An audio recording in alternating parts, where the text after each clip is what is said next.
Hello, I am Onyinye Favor Chibreze.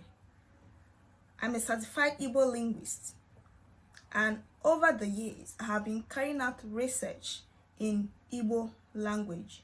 I've been on a journey of preserving the Igbo language and culture through various means. I teach Igbo to both adults and kids around the globe. Do you live in Africa?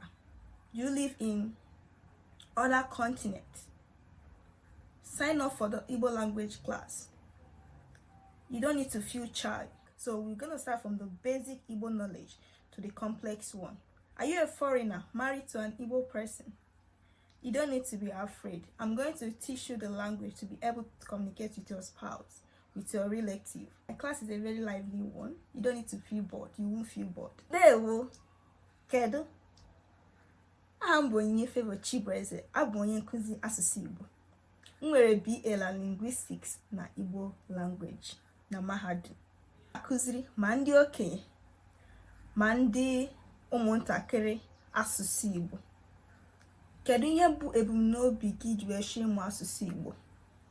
Ị bụ onye si mba ofesi chọọ ka ịmụta omenala ndị Igbo? Ị nwere ụmụaka ị chọrọ ka ha mụta omenala Igbo na asụsụ Igbo? Abụ m onye nkuzi Igbo ga-enyere gị aka ka ebumnuche gị maọbụ ebumnobi gị bịa na mmezu. Atụ n'ụjọ. Igbo si na-eme ngwa ngwa emeghara ọdachi.